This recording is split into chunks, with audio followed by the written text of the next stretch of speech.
수업의 설계를 이 친구들이 결정했어요. 주제와 수업을 어떤 방향으로 이끌지. 첫 번째, 신문기사를 잘 읽는 방법을 알고 싶어요. 두 번째, 신문기사 쓰는 방법을 알려주세요라는 두 가지의 제가 요구사항을 받았고, 제가 선생님한테 잠깐 들은 소식에 의하면 여러분 수행평가 중에 기사 쓰기가 있다고 합니다. 오늘 수업을 잘 받으시면 기사를 못 쓸 수가 없을 거예요. 그래서 제가 좀 도움 드릴 수 있는 좋은 시간이 될 것 같으니까 일단 저를 잘 따라와 주시면 돼요. 어렵지 않아요. 어렵지 않은 수업이고, 그리고 실제로 청소년들이 스마트폰을 가지게 되면서 뉴스를 보는 확률은 훨씬 올라갔어요. 그런데 포털 사이트에서 뉴스를 접하는데 제목만 보는 경우가 많았던 거죠. 그래서 기사 유목민이라고도 얘기합니다. 부정사라를 가지고 지금 이 시대의 친구들이 조금 이해하기 쉽게, 예를 들면 인터넷 전에로 내려오는 이야기들은 약간 신비롭죠. 현실성과 개연성이 떨어지잖아요. 자, 저는 일단 한국언론진흥재단은 우리나라 문화체육관광부 소속의 전 국민의 뉴스 활용 교육을 하고 있는 제 소속을 하고 있습니다. 올 2월에 인천 경기편에 중학교 대상으로 미디어로 살기라는 책에 유튜브 리터러시를 맡아서 집필해서 제 이름이 여기 들어가 있습니다. 자, 먼저 오늘 여러분들을 하게 되는 주제는 같이 읽어볼까요? 우리가 그냥 일반적으로 뉴스라는 거 굉장히 잘 알고 있어요. 그죠? 하지만 제대로 오늘 분석하고 파고들 거예요. 그리고는 올바른 뉴스, 내가 뉴스를 어떻게 하면 제대로 읽고, 뉴스가 나오는 이유는 실제로 우리가 사회적인 현상에, 사회적인 일에 관심을 가지고 내가 민주시민으로서 참여하는 데 주목적이 있어요. 그게 뭐냐면 쉽게 얘기해서 뉴스 리터러시거든요. 뉴스 리터러시는 뉴스를 올바르게 읽고, 내가 비판적 사고로, 비난이랑 달라요. 비판은 무엇이 옳고 그른지를 판단하는 능력입니다. 뉴스의 가치 중에 가장 뭐라고 해야 되지? 우선순위 된다고 하는 거는 시의 성이에요. 그쵸? 그럼 가장 최근에 일어났던 우리 사회의 뉴스 소재 이슈로 될 만한 게 어떤 게 있는지 혹시 아는 사람? 전쟁 기사도 물론 국제 뉴스도 중요하죠. 여러분들은 그 피해를 별로 못 느꼈나 봐요. 불편한 거야? 맞나요? 자, 일단 영상 뉴스의 특징을 여러분 잘 아는 신문 기사랑 비교해 볼게요. 또는 포털 사이트의 기사랑 비교해 볼게요. 텍스트로 이루어진 거. 자, 장점은 뭐였어요? 이해가 쉬워요. 왜 이해가 쉽게 되죠? 이 동작이나 아니 이미지 이런 것들. 그쵸? 이미지나 영상으로 알기 쉽게 실제로 화재 현장도 비추어주고 있었고, 소방관이 진압하는 모습도 보여줬고, 다시 그 도움이 되는 영상에 텍스트까지 넣어가지고 한눈에 내가 알기 쉽게 도와준 부분도 있어요. 또 다른 특징은요, 혹시? 쉽게 접할 수 있죠. 딴짓하면서도 내가 일단 영상을 틀어놓고 오며 가며 귀로 듣고 보러 오면 어느 정도 맥락이 다 유지가 돼요. 그죠? 그런 것도 되게 장점 맞아요. 영상 뉴스를 얘기하면 실제 현장에서 소방대원들이 어떻게 움직이냐에 따라서 그 현장의 분위기도 내가 직접 전달할 수 있고, 내가 마침 사건 현장에 있는 듯한 느낌을 받을 수 있는 장점이 있는 거죠. 그죠? 우리는 뉴스를 보는 사람들은 계속 사고를 하면서 봐야 돼요. 습관적인 사고가 돼야 되겠죠. 근데 일단 사건을 파악해 봅시다. 그죠? 자, 언제 일어난 사고였죠? 자, 2022년 10월 15일 오후 3시. 자, 어디서? 오, 정확하게 봤어요. 경기도 판교의 SK CNC 데이터 센터의 지하 3층 정확하게 전기실에서 배터리 하나가 화재가 발생했던 거예요. 그럼 어떻게부터 먼저 해볼게요. 어떻게는 뭘까요? 그날 카카오 화재로 인해서 누가 피해를 봤어? 무엇을 이용 못해서? 카카오톡. 그렇죠. 카카오 주요 서비스를 이용하지 못해서 누가 대한민국 대다수 국민들이 어떻게 되었다고? 불편을 겪었다라는 말을 정확하게 했어요. 왜가 여기 들어가는 거죠? 화재가. 그렇죠. 화재가 나서. 근데 화재가 난 장소가 카카오톡 다음 검색 포털, 카카오 맵 등 주요 서비스 서버들이 이곳에 집중되어 있는데 여기에 화재가 발생해서. 자, 대한민국 대다수 국민들이 SK CNC 판교 데이터 센터 컴퓨터 지하 전기실에서 15일 오후 3시 카카오톡 다음 포털 카카오맵 주요 서비스 서버들이 집중되어 있는 곳에 화재가 발생해서 카카오 주요 서비스를 사용하지 못해 불편을 겪었다. 이렇게 하면 이게 리드 문장, 주제 문장이 되는 거예요. 기사에서 제일 앞부분에 주로 위치한다고 보시면 됩니다. 여러분들 기사 읽기 연습처럼 할 거예요. 그래서 이렇게 해서 문장을 만드시면 리드 기사 문장을 이렇게 만드는데 단 또 하나 기사에서 왜가 빠지는 경우가 굉장히 많아요. 기사는 뉴스는 시의성을 중심으로 하잖아요. 여기서 배터리가 하나가 과부하를 일으켜서 불이 났다는 게 나중에 넣을 수 있는 문제잖아요. 그죠? 사건이 사후 조사를 거쳐야 넣을 수 있는 경우가 많아요. 그래서 왜가 빠지는 경우는 또 많아요, 뉴스에서. 그래서 꼭 왜를 넣으려고 얘 안 써도 돼요. 그렇게 참고로 알고 계시고. 자, 가장 먼저 기사를 볼 때 우리 뭐 봐요? 제목을. 그렇죠. 표제 먼저 봐요. 근데 표제는 기자가 가장 나타내고 싶은 말하고자 하는 핵심 문장을 어디에 담는다? 기사 제목인 표제에 담습니다. 기사 제목 우리는 표제라고 하거든요. 자, 그 다음에 기자는 왜 어떤 의도를 가지고 이 기사를 썼는가를 생각하시면 핵심 문장 찾기가 굉장히 쉽죠. 자, 멀리 보면 여러분들 고등학교 가서 수능 볼 때 몇 년도부터더라? 저희 딸이 고2 때부터 기사 지문이 비문학이 되게 많이 나왔어요.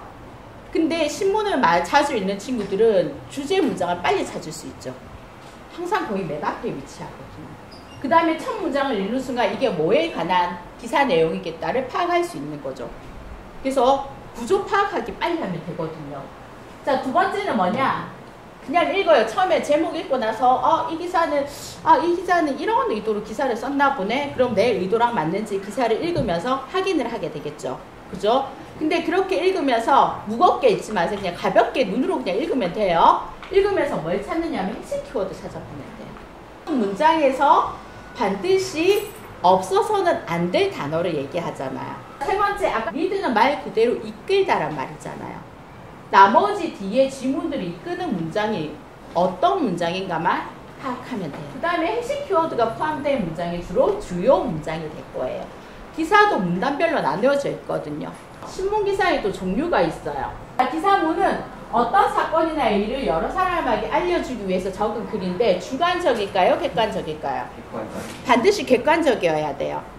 기자가 자신의 의견을 담으면 방향성이 있게 돼요. 근데 단 언론사가 언론사의 방향을 관점을 정할 수는 있어요. 그래서 언론사마다 조금씩 달라지기도 해요. 자, 근데 사설 볼게요. 사설도 기사예요.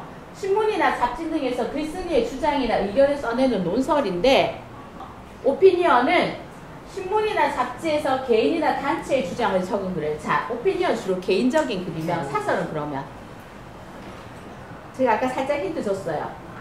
어디의 입장을 더 반영하고 있을까요? 그렇죠. 언론사의 입장을 대변하는 게 사설이라고 보시면 됩니다. 그래서 기사 읽어보기를 같이 연습할 건데 요거는 그냥 간편하게 우리 그냥 가뿐한 기사 읽기 연습 중이에요. 자, 이 기사를 선택한 이유는요. 우리한테서 일어난 우리가 처음에 불편을 겪은 사건이지만 이 뉴스는 경제, 국제, 사회, 정치면으로까지 뉴스가 확산될 수 있다는 거. 이게 뭐냐면 부표제예요. 그래서 나는 안보 리스크를 손보는데 내 기사의 내용을 핵심 내용을 요약해 주는 거예요. 친절하게. 그래서 정부는 카카오톡이 먹통된 것을 계기로 규제를 강화할 거야. 쿠팡이나 뱀이 거의 독과점인데 온라인 플랫폼을 대상으로 해서 공정위원회에서 지침을 마련해서 발표할 거야. 자, 대통령실에서는 이거는 겪어보니 우리나라 안보까지 위협하는 문제야. 그래서 안보실에서는 사이버 안보에 TF팀을 설치해가지고 언제든지 보안이 철저하게 대비될 수 있도록 해야 될 거라는 기사의 내용이라는 거죠. 그죠? 어렵지 않죠? 자, 그러면 기사의 구조는 거의 이렇게 되어 있어요. 표제, 부표제 봤어요. 그러면 그 밑에 제일 처음에 전문, 주제 문장이 나온다는 거예요.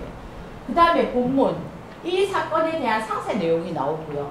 마지막에는 해설, 이 사건으로 인해서 우리가 어떻게 해결을 방안해야 되고 이 어떻게 대안을 마련해서 이런 전망을 가지고 우리가 이런 문제가 다시 일어나지 않도록 보완해야 되겠다. 그 다음에 마지막에 바이라인에서 기자 성명, 날짜, 출처를 밝히는 거예요. 그래서 여기에서 바이라인을 보면 자, 15일날 사건이 발생했지만 토요일이었어요. 그죠? 물론 인터넷 기사는 나갔어요. 이게 종이신문이기 때문에 그 기사가 18일날 발행되었고요. 동아일보의 서영민 기자와 홍수영 기자가 취재한 내용을 지금 나온 거죠. 자, 참고로 경향신문입니다. 경향신문은 한방에 먹힌 플랫폼 사회와 덩치만 키운 카카오 근데 관리 능력 드러나서 불편을 넘어서 불신을 가졌다는 요 기사 하나 통으로 요게 왜 이렇게 되냐면 여기 보면 얘들아 항상 일면에 계속이라고 있는데 요것만 읽으면 안 되거든요. 그래서 계속인 기사를 갖고 온 거예요. 그래서 제목은 조금 다르지만 여기 통으로 하나의 기사라고 보시면 돼요. 자, 두 번째는 동아일보입니다. 제가 4개 올려서 갖고 왔다 그랬어요. 경향신문 하나, 동아일보. 자, 표제부터가 조금씩 달라요. 그죠? 여기는 동아일보는 보면 시민들의 불편에 대해서 조금 더 얘기하고 있을 거예요. 자, 그 다음에 한겨레. 한겨레가 4개 언론사 중에 제일 간단하게 분량이 좀 작았어요. 그래서 응답 없는 카카오, 먹통이 된 주말. 연결해서 요렇게. 한겨레가 지분이 제일 작았었어요. 제가 언론사, 사실 여러분한테 안 들고 왔지만 국민일보, 한국일보까지 제가 6개에서 4개 고른 거거든요. 자, 그 다음에 중앙일보는 톡톡 일상이 끊겼다. 길 모르는데 내비스톱 지갑 없이 나왔는데 페이 결제 안 돼.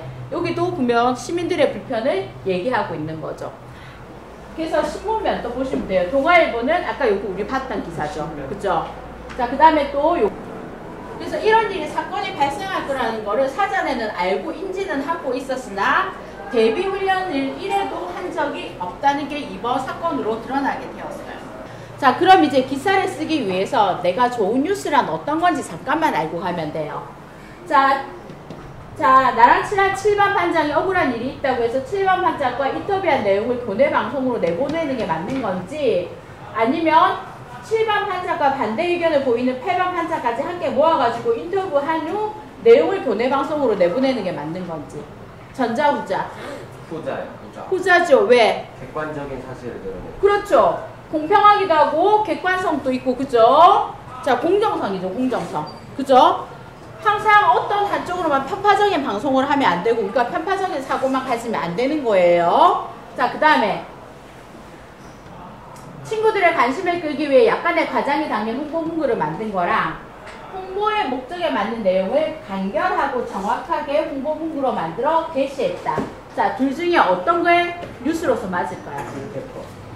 그쵸. 예를 들면 지역의 축제 같은 거를 광고할 때 타 지역의 사람들이 오기 위해서 과장을 하는 것보다 있는 그대로 간결하고 정확하게 축제를 안기는 게 정확한 뉴스가 되겠죠. 그래서 이거는 뭐냐면 정확성. 자, 그 다음에 자, 지역신문을 만들 때 지역의 어떤 이익단체 의견도 반영하지 않고 객관적으로 기사를 쓰는 게 맞는 건지 아니면 지역신문을 후원해주는 상가연합회 입장을 고려해서 기사를 작성하는 게 좋은 걸까요? 후자. 후자야, 전자야? 전자. 후자야, 전자야, 얘들아. 어느 게 좋은 기사야? 전자. 전자가 되죠. 객관적이어야 돼요. 그죠? 자, 이거는 뭐냐면 독립성입니다. 자, 그 다음에 학교신문을 만들 때 취재 과정, 기사를 쓴 사람, 인용 자료의 출처 등을 명확하게 밝혀야 하는 건지 아니면 내가 관심을 가질 만한 자료나 사진을 그냥 아무 때나 갖다 써도 되는 건지. 전자.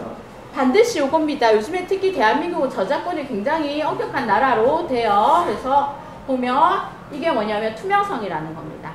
그래서 좋은 기사에 좋은 뉴스의 원칙을 딱 4가지로 나누면 공정해야 되고 정확해야 되고 독립적이어야 되고 투명성을 가져야 된다는 거예요.